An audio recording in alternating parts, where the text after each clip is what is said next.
नमस्कार. बुकवाईज विथ विशालमध्ये आपलं स्वागत आहे. आज आपण एका अशा कादंबरीच्या विश्वात जाणार आहोत जी आपल्याला इतिहासाच्या एका सोनेरी पानात घेऊन जाते. ही कथा आहे एका सामान्य खेड्यात जन्मलेल्या मुलीची, जी पुढे जाऊन ओळखली गेली पुण्यश्लोक राजमाता म्हणून. हो, आपण बोलतोय अहिल्याबाई होळकर यांच्याबद्दल. आणि आपल्या आजच्या चर्चेचा आधार आहे विजया जहागीरदार यांनी लिहिलेली कर्मयोगिनी अहिल्याबाई होळकर ही कादंबरी. ही कादंबरी म्हणजे केवळ त्यांच्या आयुष्यातील घटनांची एक जंत्री नाही, तर त्यांच्या विचारांचा, त्यांच्या संघर्षाचा आणि त्यांच्यातल्या कर्मयोगिनीच्या जडणघडणीचा एक सखोल वेध आहे. आज आपण या कादंबरीच्या पहिल्या भागावर लक्ष केंद्रित करणार आहोत, जो त्यांच्या बालपणापासून ते त्यांच्या आयुष्यातल्या एका खूप मोठ्या वळणापर्यंतचा प्रवास उलगडून दाखवतो. आणि कर्मयोगिनी हा शब्द इथे खूप महत्वाचा आहे, नाही का? गीतेत जसं सांगितलंय की फळाची अपेक्षा न करता आपलं कर्तव्य करत राहणं, तोच कर्मयोग. आणि अहिल्याबाईंचं संपूर्ण आयुष्य म्हणजे याच तत्वाचं एक प्रतीक होतं. या पहिल्या भागात लेखिकेने खूप सुंदरपणे दाखवून दिलंय की राजघराण्याचा कोणताही वारसा नसताना एक सामान्य मुलगी केवळ तिच्यातील बुद्धिमत्ता, तिची न्यायबुद्धी आणि अढळ श्रद्धेच्या जोरावर इतिहासावर आपली छाप कशी सोडते, याची पायाभरणी कशी झाली, त्यांचे संस्कार, मल्हाररावांसारख्या मुरब्बी राजकारण्याने त्यांची पारख कशी केली आणि सगळ्यात महत्त्वाचं, त्यांच्यावर कोसळलेल्या पहिल्या मोठ्या आघाताने त्यांना कसं अधिक खणखर बनवलं, या सगळ्या पैलूवर आपण आज बोलणार आहोत. बरोबर. चला तर मग या प्रवासाची सुरुवात त्यांच्या मुळांपासून करूया. अहमदनगर जिल्ह्यातलं चौंडी नावाचं गाव. कादंबरीत या गावाचं वर्णन वाचताना डोळ्यासमोर एक शांत, सात्विक चित्र उभं राहतं. सकाळ संध्याकाळ मंदिरात होणारी कीर्तनं, भजनं, नदीचा शांत प्रवाह, अशा वातावरणात अहिल्याबाई लहानाच्या मोठ्या झाल्या. पण मला यातली सर्वात जास्त भावलेली गोष्ट म्हणजे त्यांचे वडील माणकोजी शिंदे. विचार करा, तो काळ म्हणजे 18वं शतक, जिथे मुलींना शिक्षण देण्याचा विचारही कोणी करत नव्हतं. हो, तिथे माणकोजींनी आपल्या मुलीतील ज्ञानाची आस ओळखली. अगदी. आणि त्यांनी केवळ तिला लिहायला वाचायला शिकवलं नाही, तर धार्मिक ग्रंथ, पुराणांमधल्या कथा यांची ओळख करून दिली. पण इथे एक सूक्ष्म फरक आहे. ही ओळख केवळ पाठांतरापुरती नव्हती. त्या कथांमधलं जे सार आहे, म्हणजे न्याय, धर्म, करुणा, हे अहिल्याबाईंनी आत्मसात केलं. त्यामुळे त्यांची भक्ती ही कर्मकांडात अडकलेली, डोळे झाकून केलेली भक्ती नव्हती. म्हणजे एक विवेकपूर्ण श्रद्धा होती. अगदी.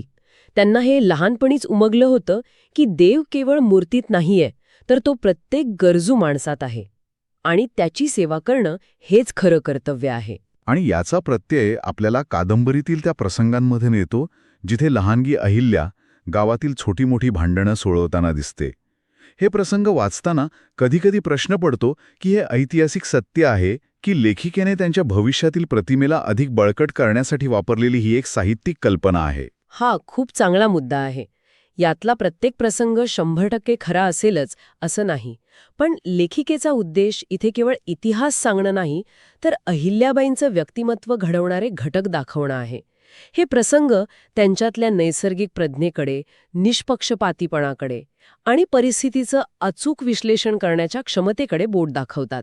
अच्छा. यातून लेखिका हेच सुचवते की त्यांच्यातले गुण हे काही राजवाड्यात आल्यावर अचानक तयार झाले नाहीत. त्याची बीजं त्यांच्या बालपणीच्या मातीतच रुजलेली होती. आणि ती माती त्यांच्या वडिलांनी मशागत करून तयार केली होती. म्हणजे हे संस्कार, ही मूल्य त्यांच्या व्यक्तिमत्वाचा पाया होती. पण हा पाया कितीही भक्कम असला तरी त्या एका सामान्य खेड्यात होत्या. मग त्या सुभेदार मल्हारराव होळकरांसारख्या बलाढ्य सरदाराच्या नजरेत कशा आल्या? ही भेट म्हणजे एक निव्वळ योगायोग होता, नाही का? हो, तो एक दैवी योगायोगच म्हणायला हवा. कादंबरीत हा प्रसंग खूप नाट्यमयरित्या उभा केला आहे. मल्हारराव होळकर पुण्याला जाताना वाटेत चौंडी गावात विश्रांतीसाठी थांबतात. तिथल्या मंदिरात दर्शनाला गेले असता त्यांना एक लहान मुलगी दिसते, पूर्ण एकाग्रतेने तल्लीन होऊन पूजा करताना. तिच्या चेहऱ्यावरचं तेज, आत्मविश्वास आणि तिच्या वागण्यातील सहजता पाहून ते अनुभवी जौहरी क्षणभर थबकतात. हो, ते केवळ तिच्या भक्तीने प्रभावित झाले नाहीत, तर तिच्यातल्या एकाग्रतेने आणि आत्मविश्वासाने प्रभावित झाले. आणि मग जेव्हा ते तिच्याशी बोलतात तेव्हा तर ते आणखीनच चकित होतात. तिच्या उत्तरांमधली स्पष्टता, तिचे विचार, तिची प्रगल्भता. की मल्हाररावांसारख्या एका मुरलेल्या आयुष्यभर लढाया आणि राजकारणात मुरलेल्या माणसाने एका 8-9 वर्षांच्या मुलीमध्ये भविष्यातील राजमातेची क्षमता ओळखली. त्यांनी तिची कौटुंबिक पार्श्वभूमी, जहागिरी किंवा राजकीय संबंध काही पाहिलं नाही. काही नाही, त्यांनी फक्त तिची गुणवत्ता पाहिली. हे त्या काळासाठी किती क्रांतिकारी असेल. अगदी. ही निवड मल्हाररावांची दूरदृष्टी दाखवते. त्यांचा मुलगा खंडेराव जरी शूर असला तरी त्याचा स्वभाव थोडा उतावळा आणि विलासी होता. त्यांना कदाचित जाणीव झाली असेल की खंडेरावाला केवळ एका पत्नीची नाही तर एका अशा साथीदाराची गरज आहे जी त्याला योग्य मार्गावर ठेवू शकेल आणि प्रसंगी राज्याचा भारही सांभाळू शकेल. म्हणजे त्यांनी अहिल्यामध्ये केवळ एक सून नाही तर होळकरशाहीचा एक भक्कम आधारस्तंभ पाहिला होता. बरोबर. आणि म्हणूनच कोणताही विचार न करता ते माणकोजी शिंद्यांकडे आपल्या मुलासाठी अहिल्याचा हात मागता. आणि एका क्षणात चौंडीच्या पाटील घराची मुलगी इंदूरच्या राजघराण्याची सून म्हणून निश्चित होते. हा बदल खूप मोठा असणार. एका साध्या मोकळ्या गावातून थेट राजवाड्याच्या शिस्तबद्ध औपचारिक वातावरणात जाणं. कादंबरीत त्यांच्या सुरुवातीच्या काळाबद्दल काय सांगितलं आहे? त्यांनी हे सगळं कसं स्वीकारलं असेल? त्यांनी हे अत्यंत सहजतेने स्वीकारलं, कारण त्यांची मूल्ये पक्की होती. त्यांनी राजवाड्याचे नियम, शिस्त हे सगळं आत्मसात केलं, पण स्वतःच्या साधेपणाला आणि संस्कारांना कधी सोडलं नाही. आणि सगळ्यात महत्वाची गोष्ट, हो, सगळ्यात महत्वाची गोष्ट म्हणजे सासरे मल्हारराव. त्यांनी त्यांना केवळ एक सून म्हणून वागवलं नाही. त्यांनी अहिल्याला आपला शिष्य मानलं. त्यांनी तिला राजदरबारात बसायला लावलं, राजकारणातले डावपेच शिकवले, लष्करी मोहिमांचे अहवाल वाचायला दिले. अगदी प्रशासनाची बारीक-सारीक माहिती समजावून सांगितली. एका अर्थाने त्यांनी खंडेरावासोबतच अहिल्यालाही राज्यकारभाराचं शिक्षण देण्यास सुरुवात केली. म्हणजे पती खंडेराव आणि सासरे मल्हारराव या दोघांसोबतचे त्यांचे नाते खूप वेगळे होते. कादंबरीत अहिल्याबाई आणि खंडेराव यांच्या नात्याचं चित्रण खूप वास्तववादी वाटतं. ते कुठल्याही पौराणिक कथेतील आदर्श जोडप्यासारखं नाही. हो, आणि हेच या कादंबरीचं वैशिष्ट्य आहे. लेखिकेने हे नातं गुलाबी रंगात रंगवलेलं नाही. खंडेराव पराक्रमी होते, पण त्यांना शिकारीची, ऐशारामाची आवड होती. ते थोडे हट्टी आणि इम्पल्सिव्ह होते. आणि याउलट अहिल्याबाई एकदम शांत, संयमी आणि कर्तव्य कठोर. हो, त्यामुळे त्यांच्यात मतभेद व्हायचे. पण अहिल्याबाईंनी कधी तक्रार केली नाही किंवा उघडपणे विरोध केला नाही. ते आपलं म्हणणं शांतपणे पण ठामपणे मांडत. पतीच्या चुकीच्या वागण्याला मूक संमती देणं त्यांना मान्य नव्हतं. यातून त्यांच्या मनातला संघर्ष दिसतो. एकीकडे पतिधर्म निभवायचा आणि दुसरीकडे स्वतःच्या सदसद विवेकबुद्धीला स्मरून वागायचं. हे नातं त्यांच्यासाठी एक प्रकारे परीक्षेसारखंच होतं, नाही का? नक्कीच. ही त्यांच्या संयमाची आणि सहनशीलतेची परीक्षा होती. आणि त्यांचं कर्तव्य केवळ पतीची सेवा करणं नव्हतं, तर होळकरशाहीच्या भावी वारसाला म्हणजे त्यांचा मुलगा मालेराव याला योग्य संस्कार देणं हेही होतं. आई म्हणून त्यांनी मालेराव आणि मुक्ताबाई यांच्यावर उत्तम संस्कार केले. हो, पण कादंबरीत लेखिकेने हेही सूचकपणे दाखवलं आहे की मालेरावाचा स्वभाव त्याच्या वडिलांसारखाच थोडा चंचल आणि हट्टी होता. हे भविष्यात उभं राहणारे एक मोठं आव्हान होतं, ज्याची चाहूल आपल्याला इथेच लागते. म्हणजे एकाच वेळी त्या एक पत्नी, एक आई आणि राज्याची भावी उत्तराधिकारी म्हणून घडत होत्या. या सगळ्या जबाबदाऱ्या सांभाळत असतानाच त्यांच्या आयुष्यात एक असं वादळ आलं ज्याने सगळं काही उद्ध्वस्त केलं. कुहेरची लढाई. हो, तो होळकरशाहीच्या आणि अहिल्याबाईंच्या वैयक्तिक आयुष्यातला एक काळा दिवस होता. जाट राजा सूरजमल विरोधातल्या कुन्हेरच्या वेढ्यात खंडेराव मोठ्या शौर्याने लढत होते, पण एका तोफेचा गोळा लागून त्यांना रणांगणावर वीरमरण आलं. ही बातमी जेव्हा इंदोरला पोचली तेव्हा जणू आभाळच कोसळलं. अहिल्याबाईंवर पतीच्या मृत्यूचा आघात झाला. कादंबरीत त्यांच्या दुःखाचं प्रदर्शन नाहीये, तर त्यांच्या स्तब्ध, अंतर्मुख वेदनेचं चित्रण आहे. एका क्षणात त्यांचं आयुष्य पूर्णपणे बदलून गेलं. आणि या वैयक्तिक दुःखापेक्षाही मोठी कसोटी त्यांच्यासमोर उभी राहिली. त्या काळातील एका क्रूर प्रथेनुसार त्यांच्यावर सती जाण्यासाठी दबाव येऊ लागला. ही कल्पनाच किती भयावह आहे. हो ना, एका बाजूला पती गमावल्याचं दुःख आणि दुसऱ्या बाजूला स्वतःचं आयुष्य संपवण्याची सामाजिक सक्ती. हा त्यांच्या आयुष्यातला सर्वात मोठा आत्मसंघर्ष होता.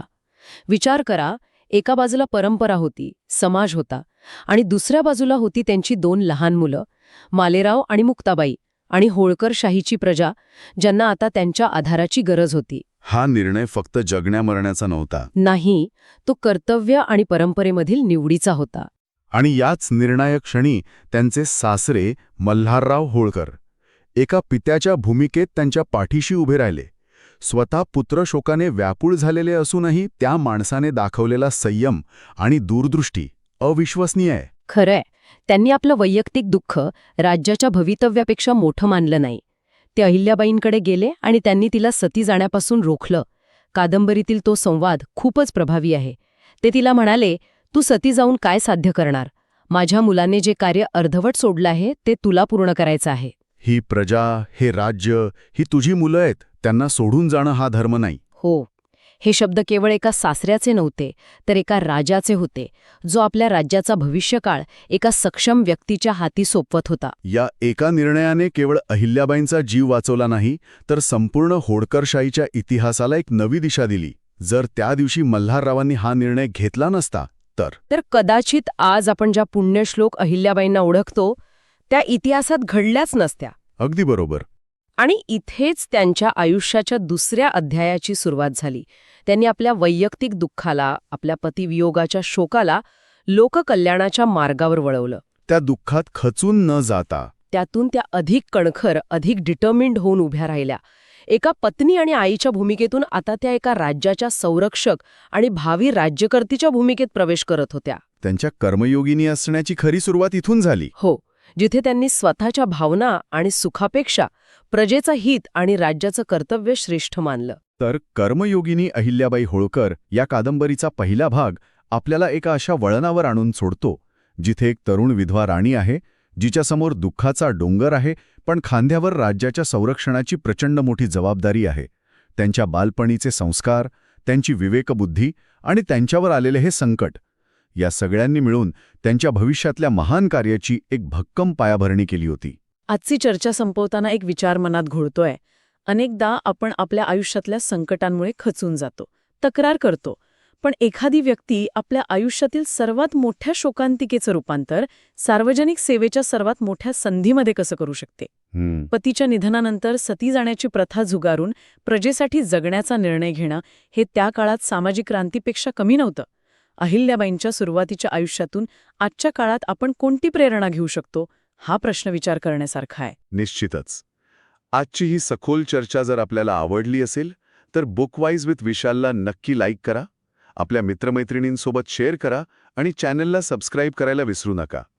पुढच्या भागात आपण या कादंबरीच्या दुसऱ्या भागावर चर्चा सुरू करणार आहोत, जिथे अहिल्याबाईंच्या एका अद्वितीय प्रशासक, न्यायदेवता आणि धर्मकार्य करणाऱ्या राज्यकर्तीचा प्रवास सुरू होतो. तोपर्यंत नमस्कार. आज आपण ज्या पुस्तकावर चर्चा करतोय त्याच्या दुसऱ्या भागाची सुरुवात होते आहे. आणि हा भाग म्हणजे केवळ कथेचा पुढचा टप्पा नाही.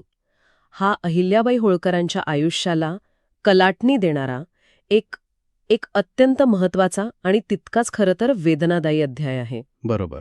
आपण अशा एका टप्प्यावर येऊन पोचलो आहोत, जिथे एका स्त्रीला तिचं वैयक्तिक आयुष्य, तिची ओळख, तिचं सुख म्हणजे सगळं काही नियती तिच्यापासून हिरावून घेते. हो. पती खंडेरावांच्या मृत्यूनंतरचं आयुष्य, दुःखाचा तो न संपणारा डोंगर आणि त्याच वेळी अचानक खांद्यावर आलेली राज्याची जबाबदारी, या तिन्ही गोष्टींच्या कात्रीत सापडलेल्या अहिल्याबाईंचा एक विलक्षण प्रवास आपण पाहणार आहोत. पण गंमत अशी आहे की हा प्रवास केवळ एका विधवेच्या वेदनेपुरता मर्यादित नाही. नाही, अजिबात नाही. खरं तर ही एका महान शासकाच्या जन्माची कहाणी आहे. आज आपण हेच उलगडून पाहणार आहोत की एका पाठोपाठ येणाऱ्या संकटांनी त्यांना आतून पोकळ करण्याऐवजी अधिक कणखर कसं बनवलं. आणि मला वाटतं कणखर हा शब्द इथे खूप महत्वाचा आहे. पण त्या कणखरपणामागची प्रक्रिया समजून घेण्यासाठी आपल्याला 18व्या शतकात जावं लागेल. बरोबर. त्या काळातली सामाजिक चौकट. अगदी. तो काळ असा होता की पतीच्या मृत्यूनंतर स्त्रीचं अस्तित्वच नाकारलं जायचं. तिचं आयुष्य जवळजवळ संपल्यात जमा मानलं जायचं. हो. अशा परिस्थितीत अहिल्याबाई या नियमाला एक मोठा अपवाद ठरतात. पण त्या हे एकट्या करत नाहीत. त्यांच्या आयुष्यात एक अशी व्यक्ती आहे जी या बदलामागची खरी सूत्रधार आहे. त्यांचे सासरे मल्हारराव होळकर. बरोबर, मल्हारराव होळकर. या पुस्तकात त्यांचं चित्रण केवळ एक प्रेमळ सासऱ्यापुरतं नाही. ते एक द्रष्टे नेते आहेत, ज्यांना माणसांची अचूक पारख आहे. ते अहिल्याबाईंमधली सुप्त क्षमता, त्यांची बुद्धिमत्ता, त्यांचं धैर्य हे सगळं ओळखतात. म्हणूनच ते केवळ सहानुभूती दाखवत नाहीत, ते एक जाणीवपूर्वक निर्णय घेतात. त्यांना राजकीय शिक्षण देण्याचा, अगदी बरोबर. राज्यकारभार म्हणजे काय, लष्करी डावपेच कसे असतात, महसूल व्यवस्था कशी चालते, याचं बाळकडू ते त्यांना देतात. त्यामुळे या भागातली ही गुरु-शिष्याची जोडी मला वाटतं कथेचा कणा आहे. बरोबर. म्हणजे हा केवळ भावनिक आधार नव्हता, तर ती एक योजना होती त्यांना सक्षम करण्याची. हो, एक प्रकारे जाणीवपूर्वक केलेली तयारी होती. आणि म्हणूनच या चर्चेत आपण काही महत्त्वाच्या टप्प्यांचा सविस्तर आढावा घेऊया. सुरुवात होते खंडेरावांच्या मृत्यूनंतर आलेल्या एका भयान पोकळीने. त्यानंतर आपण पाहू की मल्हाररावांकडून त्यांना राजकारणाचे धडे कसे मिळाले आणि ते केवळ पुस्तकी ज्ञान नव्हतं, तर अनुभवावर आधारित होतं. मग राज्याचा कारभार प्रत्यक्ष सांभाळण्याचा त्यांचा पहिला अनुभव कसा होता. सिद्धांत आणि प्रत्यक्षातला फरक. हो, आणि मग येतात त्यांच्या आयुष्यातले सर्वात मोठे आघात. आधी आधारस्तंभ असलेले सासरे मल्हारराव यांचा मृत्यू आणि त्यानंतर काही काळातच एकुलता एक पुत्र मालेराव यांचा मृत्यू. म्हणजे एकामागोमाग धक्के. हो, हे सगळे धक्के पचवून त्यातून स्वतःला सावरून अहिल्याबाई सिंहासनापर्यंत कशा पोहोचल्या हा प्रवास आपण उलगडणार आहोत. याला आपण एका रूपकाद्वारे समजू शकतो. कसं? जसं सोनं शुद्ध करण्यासाठी त्याला तीव्र आगीत तापवावं लागतं, तेव्हाच त्याचं तेज वाढतं, तसंच काहीसं अहिल्याबाईंच्या नेतृत्वाचं झालं. ते या दुःखाच्या आणि संकटांच्या भट्टीतच तयार झालं. खूप छान उदाहरण आहे आणि मला वाटतं या चर्चेमागचा आपला मुख्य उद्देश तोच आहे. काय? तो म्हणजे वैयक्तिक आयुष्यातील संकट एखाद्या व्यक्तीला महान नेता कसा बनवू शकतात यामागचं मानसशास्त्र समजून घेणं. इथे एक महत्वाची गोष्ट घडते. अहिल्याबाई आपलं दुःख नाकारत नाहीत, पण त्या दुःखाला स्वतःवर हावी होऊ देत नाहीत. त्या दुःखाचं रूपांतर करतात, त्या ऊर्जेला एक नवी दिशा देतात. म्हणजे माझं कुटुंब मी गमावलं, त्यामुळे आता हे संपूर्ण राज्यच माझं कुटुंब आहे, अशी भावना. अगदी बरोबर.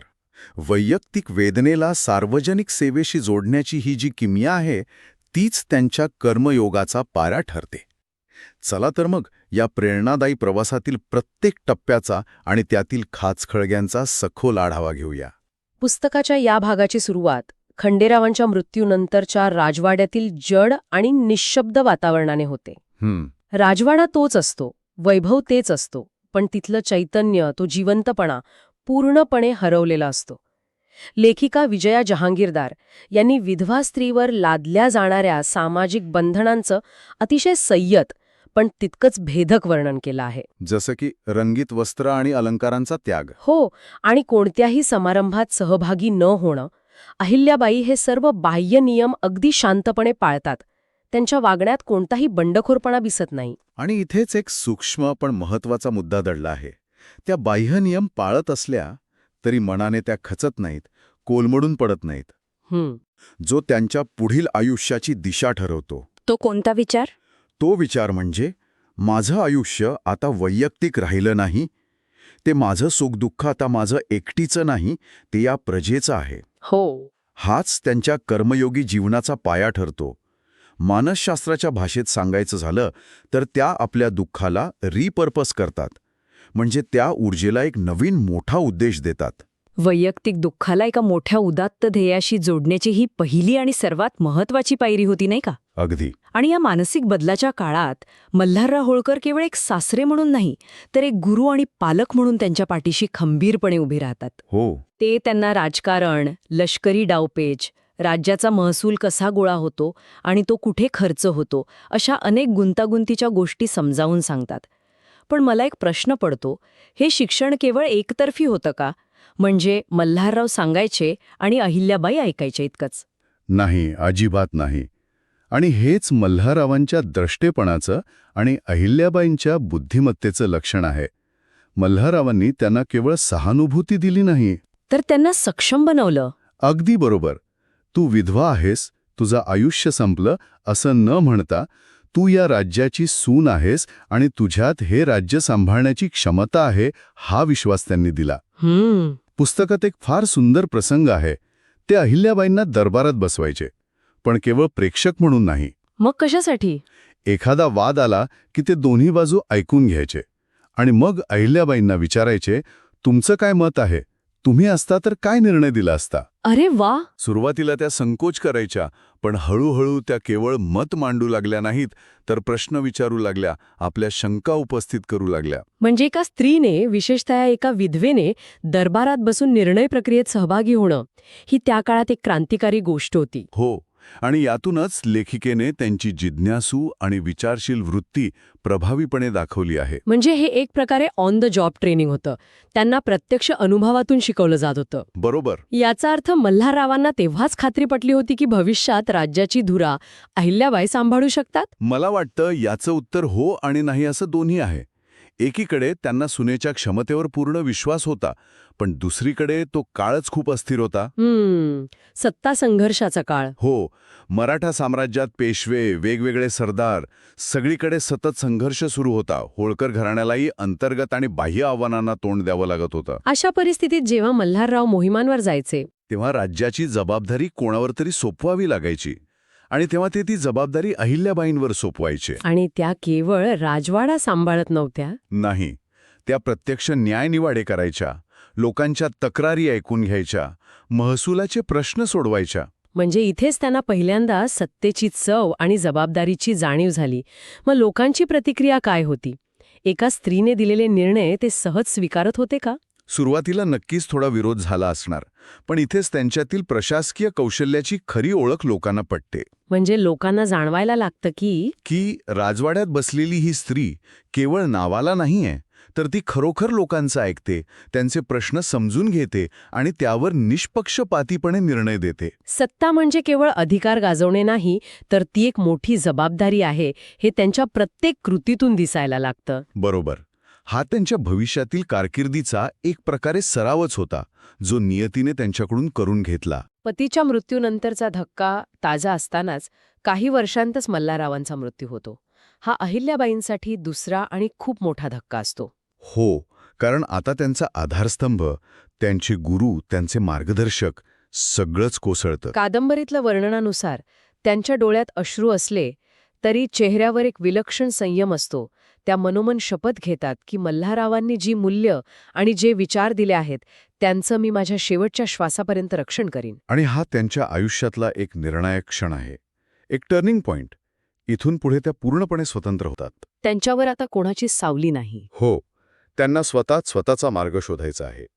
आतापर्यंत त्या मल्हाररावांच्या मार्गदर्शनाखाली शिकत होत्या, पण आता परीक्षेची वेळ आली होती. आणि आपण विचार करतो की आता तरी त्यांचं दुःख संपेल, पण नियती त्यांची अजून कठोर परीक्षा पाहणार होती. बरोबर, एक आधारस्तंभ कोसळल्यावर दुसरं त्याहूनही गुंतागुंतीचं आव्हान त्यांच्यासमोर उभं राहतं. मल्हाररावांच्या मृत्यूनंतर त्यांचा मुलगा मालेराव गादीवर येतो. अहिल्याबाई राजमाता म्हणून त्याच्या पाठीशी उभ्या राहतात, पण त्याचा स्वभाव खूप चंचल आणि अस्थिर असतो. त्याच्यात निर्णय घेण्याची क्षमता नसते. त्यामुळे राज्यात हळूहळू अनागोंदी वाढू लागते, अन्याय वाढतो, आणि इथे अहिल्याबाई एका मोठ्या मानसिक संघर्षात अडकतात. हो, आई म्हणून आणि राजमाता म्हणून. बरोबर. हा संघर्ष खूप मोठा आहे. एका बाजूला त्या आई आहेत ज्यांना आपल्या मुलावर माया करायची आहे, पण दुसऱ्या बाजूला त्या राजमाता आहेत ज्यांना राज्याचं हित बघायचं आहे. मुलाच्या चुकांवर पांघरून घालायचं की राज्याचा कारभार नीट चालावा म्हणून कठोर व्हायचं. हा त्यांच्यासाठी एक मोठा अंतर्गत संघर्ष असतो. पुस्तकात हे द्वंद्व खूप प्रभावीपणे मांडलं आहे. त्याला समजावण्याचा प्रयत्न करतात, पण त्याचा काही उपयोग होत नाही. आणि दुर्दैवाने हा पेचही फार काळ टिकत नाही. लवकरच मालेरावाचाही आजारपणामुळे मृत्यू होतो. पती, सासरे आणि आता एकुलता एक मुलगा, तिन्ही आधार गमावणं हा त्यांच्यासाठी आयुष्यातील सर्वात मोठा, सर्वात भीषण आघात असतो. खरंय. या दुःखाचं वर्णन करताना लेखिकेने शब्दांपेक्षा शांततेचा आणि मौलाचा वापर अधिक प्रभावीपणे केला आहे. कारण काही दुःख शब्दांच्या पलीकडचं असतं. पण या प्रचंड आघातातून कोलमडून न पडता अहिल्याबाई स्वतःला पूर्णपणे कामात म्हणजेच प्रजेच्या सेवेत झोकून देतात. आता त्यांच्यासाठी वैयक्तिक असं काही उरलंच नव्हतं. त्यांची वेदनाच त्यांचं ध्येय बनते. अगदी. हाच त्यांच्या कर्मयोगिनी बनण्याचा खरा प्रारंभबिंदू आहे. त्यांनी स्वतःच्या दुःखाला सेवेचा मार्ग बनवलं. मालेरावांच्या मृत्यूनंतर राज्याचा वारसदार कोण हा एक मोठा आणि गंभीर प्रश्न उभा राहतो. हो, राज्याला कोणी वाली नाही म्हटल्यावर पण मग काय होतं? तेव्हाच होळकरशाहीतील जुने आणि विश्वासू सरदार एकत्र येतात. त्यांना अहिल्याबाईंची क्षमता माहीत असते. त्यांनी पाहिलं असतं त्यांचं काम. हो, त्यांनी मल्हाररावांच्या काळात आणि नंतरही राज्यकारभार कसा सांभाळला होता हे त्यांनी पाहिलं असतं. अखेरीस सर्वांच्या चर्चेतून आणि पेशव्यांच्या संमतीने एकमताने निर्णय होतो की अहिल्याबाई होळकर स्वतः राज्याचा कारभार सांभाळतील. हो, आणि 18व्या शतकात एका स्त्रीने, एका विधवेने थेट राज्याची सत्ता सांभाळणे ही एक अभूतपूर्व आणि ऐतिहासिक घटना होती. आणि त्यांच्या राज्यारोहणाचा प्रसंगही त्यांच्या स्वभावाला अगदी साजेसा आहे, नाही का? अगदी. कोणताही बडेजाव नाही, कोणताही सोळा नाही. कोणताही अहंकार नाही. बरोबर. सिंहासनावर बसताना त्या स्वतःला राणी मानत नाहीत, तर प्रजेची सेवक मानतात. हे राज्य माझं नाही, हे श्री शंकराचं आहे, हे प्रजेचं आहे. मी केवळ त्याची काळजी घेणारी आहे, हे त्यांचं पहिलं वाक्य त्यांच्या पुढील संपूर्ण कारकिर्दीची दिशा स्पष्ट करून जातं. सत्ता हे त्यांच्यासाठी साध्य नव्हतं, तर सेवेचं एक साधन होतं. सत्ता हाती येताच त्या प्रशासनात शिस्त आणि सुसूत्रता आणायला सुरुवात करतात.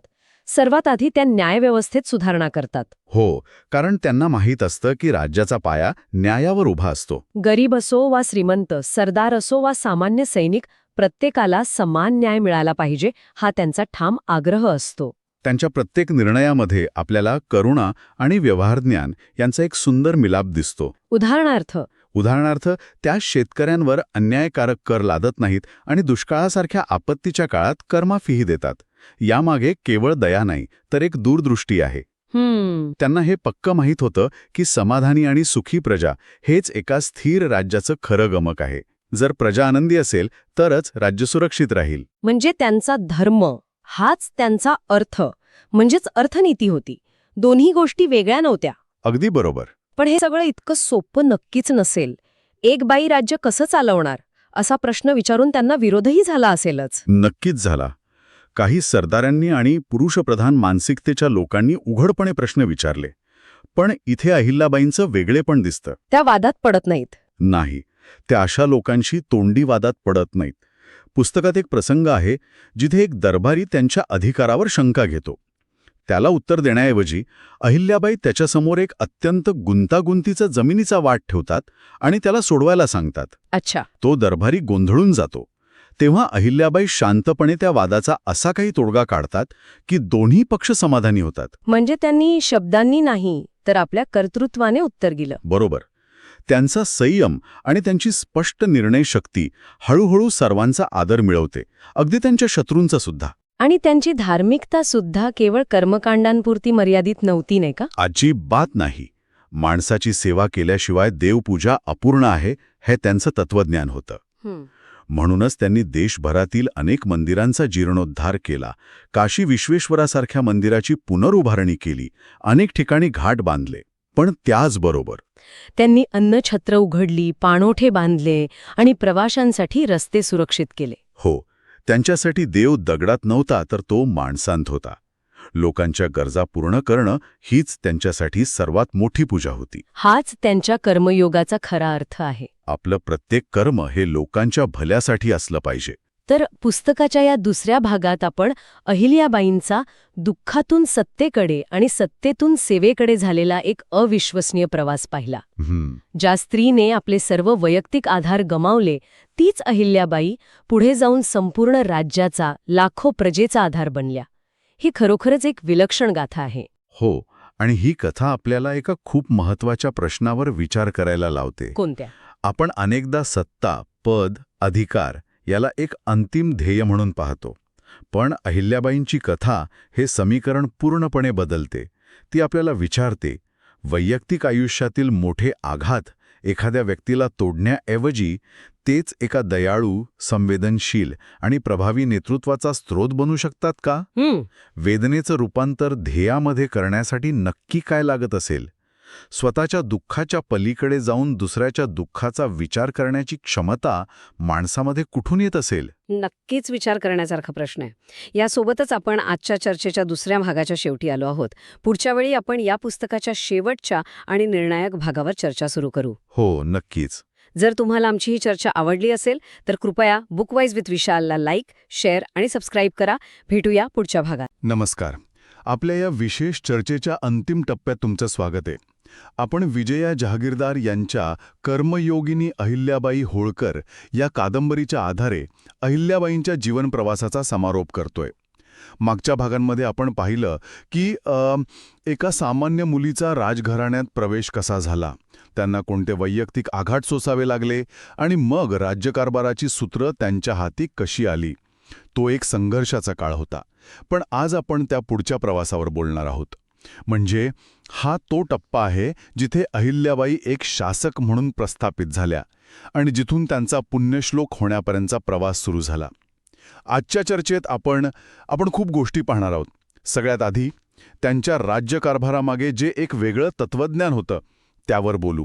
म्हणजे सत्ता म्हणजे अधिकार आणि उपभोग हे समीकरण त्यांनी मोडलं कसं. राज्याची तिजोरी ही आपली खाजगी मालमत्ता नाही तर प्रजेचा ठेवा आहे, ही भावना त्यांनी कशी जपली.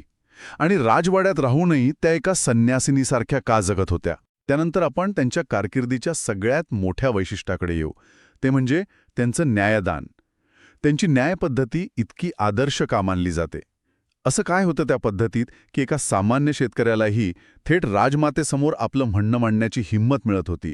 आणि फक्त न्याय देऊन राज्य चालत नाही, त्याला आर्थिक स्थैर्याची जोड लागते.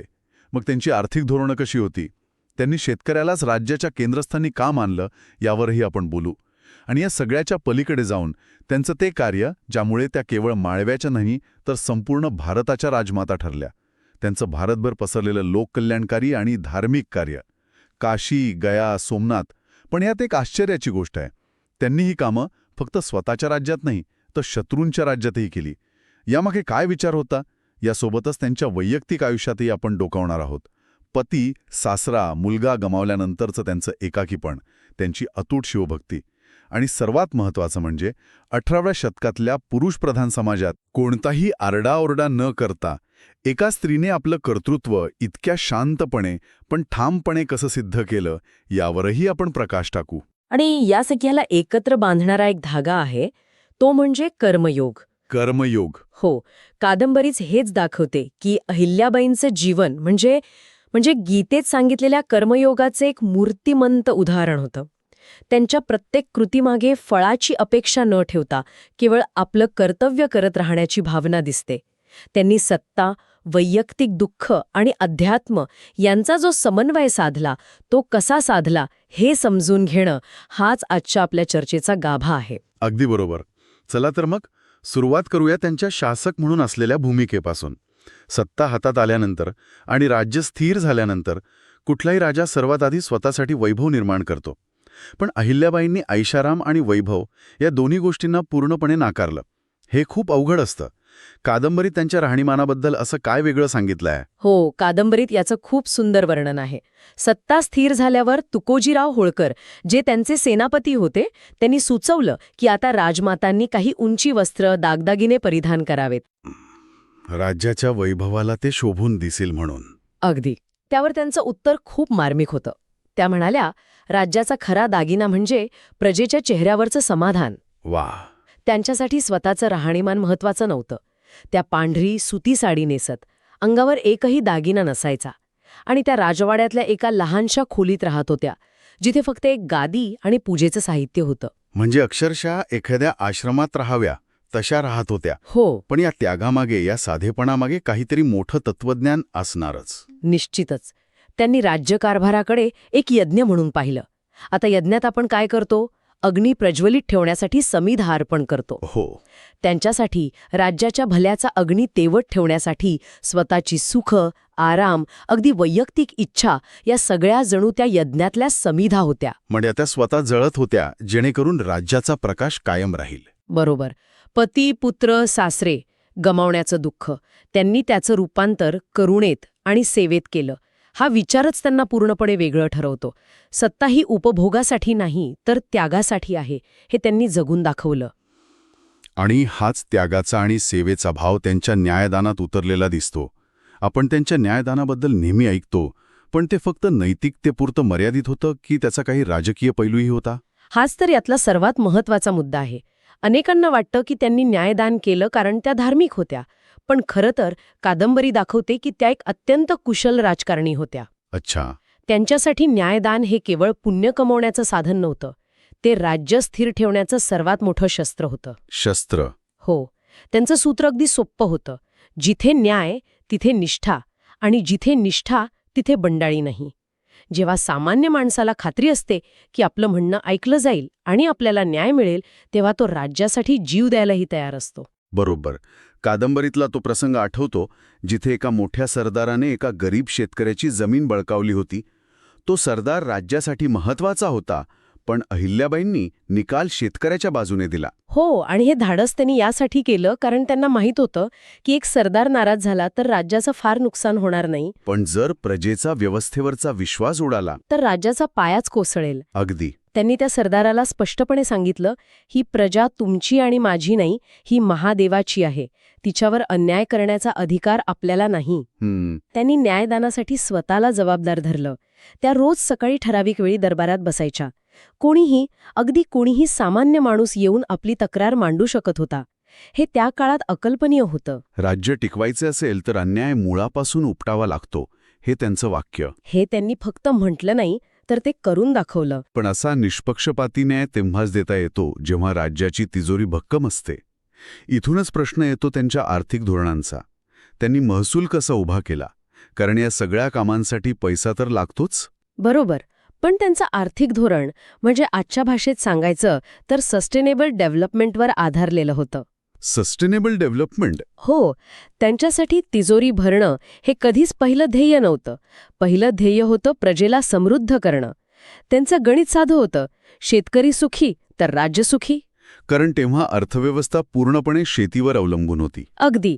त्यांनी करप्रणाली, जमिनीची सुपीकता, पाण्याची उपलब्धता आणि त्या वर्षीचं उत्पन्न यावर ठरवली. म्हणजे जिथे उत्पन्न जास्त तिथे जास्त कर, आणि जिथे कमी तिथे कमी. आणि दुष्काळ किंवा नैसर्गिक आपत्तीच्या वेळी अशा वेळी त्या सरसकट करमाफी देत असत. इतकंच नाही तर सरकारी तिजोरीतून शेतकऱ्यांना मदत केली जायची. नवीन विहिरी खोडणं, तलाव बांधणं यावर त्यांचा भर होता. त्यांनी भिल्ल आणि इतर आदिवासी जमातींना जे लुटमार करून जगत होते त्यांना शेतीसाठी जमिनी दिल्या आणि सन्मानाने जगण्याचा मार्ग दाखवला. अच्छा. त्यामुळे राज्याचा महसूल तर वाढलाच, पण अंतर्गत शांतताही प्रस्थापित झाली. त्या म्हणायच्या, प्रजेकडून कराच्या रूपाने जे घेतो ते त्यांच्याच कल्याणासाठी 10 पटीने परत करायला हवं. म्हणजे न्याय आणि अर्थव्यवस्था ह्या दोन्ही गोष्टी एकमेकांशी जोडलेल्या होत्या, आणि याचमुळे कदाचित त्यांना बाह्य राजकारणात लक्ष घालायला वेळ मिळाला. त्यांच्या काळात इंग्रज होते, निजाम होता, इतर मराठा सरदार होते. हो, अशी अनेक सत्ता केंद्र होती. त्यांनी या सगळ्यांसोबत संतुलन कसं साधलं? कादंबरीत असं दिसतं की त्यांनी युद्ध शक्यतो टाळलंच. हो, आणि ही त्यांची सर्वात मोठी मुत्सद्देगिरी होती. त्यांना युद्धाची भीषणता माहीत होती.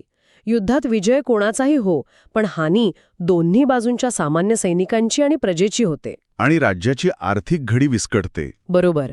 त्यामुळे त्यांनी नेहमीच चर्चेला आणि वाटाघाटींना प्राधान्य दिलं. पण सतत शांततेची भूमिका घेणं हे कमजोरीचं लक्षण मानले गेले नाही का? त्यांच्या शेजारी असलेल्या सत्तांनी याचा फायदा उचलण्याचा प्रयत्न केला नाही? प्रयत्न नक्कीच झाला. राघोबा दादांसारख्यांनी त्यांच्या राज्यावर हक्क सांगण्याचा प्रयत्न केला, पण तेव्हा अहिल्याबाईंनी जे उत्तर दिलं ते इतिहासात नोंद घेण्यासारखं आहे. त्यांनी स्वतः स्त्री सैन्याची एक तुकडी उभी केली आणि राघोबा दादांना पत्र लिहिलं की तुम्ही आलात तर तुमचं स्वागत आहे, पण जर तुम्ही माझ्याशी लढलात आणि हरलात तर एका बाईकडून हरल्याची नामुष्की स्वीकारावी लागेल. वा. आणि जर मी हरले तर माझं काय जाणार? मी तर एक विधवा स्त्री आहे. हा इशाराच पुरेसा होता. म्हणजे त्यांनी दाखवून दिलं की त्यांची शांतता ही त्यांच्या दुर्बलतेतून नाही, नाही, विवेकातून आली आहे. तर त्यांच्या विवेकातून आली आहे. अगदी. त्या शक्तीचा वापर विध्वंसासाठी नाही तर निर्मितीसाठी करू इच्छित होत्या. आणि ही निर्मितीची भावना त्यांच्या धार्मिक कार्यातून तर प्रकर्षाने दिसते. मला एक गोष्ट नेहमीच आश्चर्यकारक वाटते. त्यांनी फक्त स्वतःच्या राज्यातच नाही तर संपूर्ण भारतात कामं केली. काशी, गया, सोमनाथ, रामेश्वरम. ही वादी संपतच नाही. तेच तर. अगदी. शत्रूच्या राज्यात सुद्धा. यामागची प्रेरणा काय असावी? हे फक्त धार्मिक होतं की याला काही राजकीय कंगोरेही होते? यामागे खूप व्यापक विचार होता. त्यांच्यासाठी भारत ही एक सांस्कृतिक भूमी होती, राजकीय नकाशा नव्हता. त्यांचं म्हणणं होतं की तीर्थक्षेत्र ही कोणा एका राजाची मक्तेदारी नसतात, ती संपूर्ण समाजाची श्रद्धास्थानं आहेत. बरोबर. त्यामुळे आपलं राज्य कोणतं आणि परकं राज्य कोणतं हा भेद त्यांनी कधीच केला नाही. त्यांनी दाखवून दिलं की सेवा आणि श्रद्धा या राजकीय सीमांपेक्षा मोठे आहेत. आणि यातून त्यांनी नकळतपणे एक सांस्कृतिक राष्ट्रवादाचा संदेश दिला. हो, उत्तरेपासून दक्षिणेपर्यंत लोकांना हे जाणवलं की आपली काळजी घेणारं कोणीतरी आहे. धर्म त्यांच्यासाठी जोडण्याचं साधन होता, तोडण्याचा नाही. त्यांच्या शिवभक्तीबद्दलही कादंबरीत खूप काही लिहिलं आहे. त्यांचं आयुष्य म्हणजे जणू शिवभक्तीच होती. ही भक्ती केवळ कर्मकांड होती की त्याचा त्यांच्या प्रशासनाशी काही संबंध होता? खूप खोल संबंध होता. त्यांची भक्ती म्हणजे त्यांची शिवभक्ती ही केवळ पूजा, अभिषेक किंवा उपवासांपुरती मर्यादित नव्हती. मग त्यांच्यासाठी शिव हे न्याय, वैराग्य आणि कर्तव्य यांचं प्रतीक होते. महादेव जसे वैरागी असूनही सृष्टीचा सांभाळ करतात तसं त्यांचं होतं. त्या राजमाता असूनही वैरागी होत्या आणि प्रजेचा सांभाळ एका आईच्या ममतेने करत होत्या. रोज रात्री त्या स्वतः पार्थिव शिवलिंग तयार करून त्याची पूजा करत असत आणि दुसऱ्या दिवशी त्याचं विसर्जन करत असत. अच्छा. याचा एक प्रतिकात्मक अर्थ आहे. काहीही शाश्वत नाही. सत्ता, पद, वैभव सगळं नश्वर आहे. शाश्वत आहे ते फक्त आपलं कर्म. देवाची खरी पूजा म्हणजे प्रजेची सेवा, हा विचार त्यांच्या प्रशासनाचा आणि त्यांच्या भक्तीचाही पाया होता. आणि या सगळ्या कर्तृत्वातून एका स्त्री शक्तीचा आदर्श निर्माण होतो, जो खूप वेगळा आहे. त्यांनी कधी स्त्री म्हणून हक्कांसाठी लढा दिला नाही किंवा पुरुषप्रधान व्यवस्थेवर टीका केली नाही, पण तरीही त्या एक शक्तिशाली उदाहरण बनल्या. हे कसं साधलं त्यांनी? हेच त्यांचं सर्वात मोठं वेगळेपण आहे आणि कादंबरीने ते खूप सुंदरपणे टिपलं आहे. त्यांनी स्त्री म्हणून कोणतेही विशेष हक्क मागितले नाहीत किंवा सवलतींची अपेक्षा केली नाही. त्या फक्त एक शासक म्हणून आपलं काम इतक्या प्रामाणिकपणे आणि सक्षमतेने करत राहिल्या की त्या स्त्री आहेत हा मुद्दाच गौण ठरला. एका विधवेने यशस्वीपणे राज्य चालवणं हेच त्या व्यवस्थेला दिलेलं सर्वात मोठं उत्तर होतं. अगदी त्यांनी शब्दांनी नाही तर कृतीने सिद्ध केलं. यालाच कादंबरी शांत, संयमी पण ठाम स्त्री सशक्तीकरण म्हणते.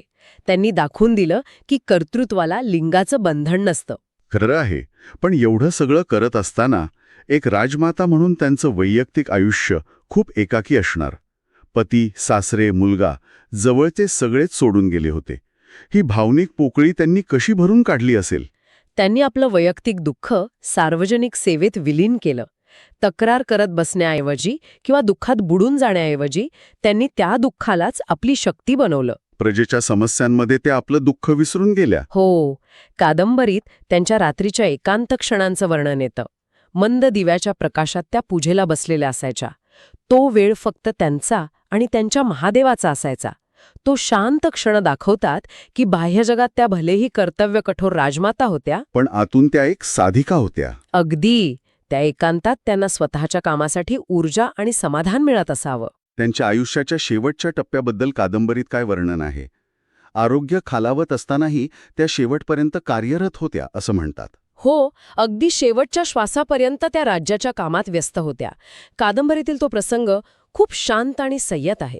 जसं एखादा योगी आपली साधना पूर्ण करून शांतपणे देह ठेवतो तसा तो प्रसंग आहे. कोणताही आक्रोश नाही, कोणतीही नाट्यमयता नाही. मृत्यूलाही त्यांनी तितक्याच सहजतेने स्वीकारलं जितक्या सहजतेने त्यांनी जीवनातील प्रत्येक आव्हानाला स्वीकारलं होतं. त्यांचं निधन हे त्यांच्या संपूर्ण आयुष्याच्या शांत आणि संयमी स्वभावाशी सुसंगत होतं. आणि त्यांच्या निधनानंतर लोकांनी त्यांना पुण्यश्लोक ही उपाधी दिली. श्लोकांत वर्णन करण्याजोगे पुण्य. या उपाधीचा नेमका अर्थ काय, ही त्यांनाच का मिळाली? पुण्यश्लोक हा किताब त्यांच्या संपूर्ण जीवनाचा आणि कर्तृत्वाचा सार आहे. त्यांनी न्याय, करुणा, सेवा आणि भक्ती यातून जे पुण्य कमावलं ते इतकं मोठं होतं की ते केवळ इतिहासाच्या पुस्तकात नोंद करण्यापुरतं नाही.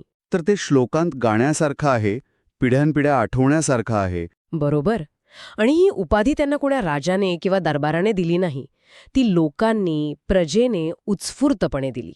आणि हेच त्यांचं खरं यश आहे.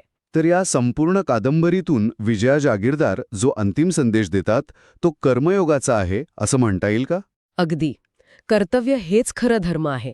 फळाची अपेक्षा न ठेवता, प्रसिद्धीची हाव न धरता आपलं काम प्रामाणिकपणे करत राहणं, वैयक्तिक दुःखाला सार्वजनिक शक्तीत रूपांतरित करणं आणि सत्तेला अधिकाराचं नाही तर सेवेचं माध्यम बनवणं, हाच अहिल्याबाईंच्या जीवनाचा आणि या कादंबरीचा गाभा आहे. म्हणूनच ही कादंबरी फक्त एक चरित्र राहत नाहीये, तर ते एक जीवनदर्शन ठरतं, एक प्रेरणा बनते. खरंच चौंडीच्या एका सामान्य मुलीपासून ते संपूर्ण भारतासाठी प्रेरणास्थान बनलेल्या पुण्यश्लोक राजमातेपर्यंतचा हा प्रवास थक्क करणार आहे. सत्ता असूनही अहंकार नसलेली राणी, दुःख असूनही तक्रार नसलेली स्त्री आणि भक्ती असूनही विवेक न सोडणारी साधिका, या तिन्ही रूपांमुळेच त्या इतिहासाच्या पानांपेक्षा लोकांच्या मनात आणि श्रद्धेत कायमच्या अमर झाल्या. जर तुम्हाला आमची ही चर्चा आणि या पुस्तकाचा सखोल आढावा आवडला असेल तर कृपया बुकवाईज विथ विशाल या चॅनलला लाईक, शेअर आणि सबस्क्राईब करायला विसरू नका. जाता जाता एक विचार मनात येतो. अहिल्याबाईंनी 18व्या शतकात सत्तेचा वापर प्रजेच्या कल्याणासाठी एका आईच्या ममतेने आणि एका तपस्वीच्या निस्वार्थ भावनेने केला. आजच्या आधुनिक काळात जिथे नेतृत्वाची आणि सत्तेची व्याख्या सतत बदलत आहे, तिथे अहिल्याबाईंच्या निस्वार्थ सेवा, नैतिक प्रशासन आणि दूरदृष्टीच्या मॉडेलमधून आपण काय शिकवणे घेऊ शकतो यावर नक्कीच विचार करण्यासारखा आहे. पुढच्या वेळी तुम्हाला कोणत्या पुस्तकाचा सारांश ऐकायला आवडेल, तुमच्या सूचना कॉमेंट्समध्ये नक्की कळवा. तुमची निवड पुढच्या भागात सादर केली जाऊ शकते.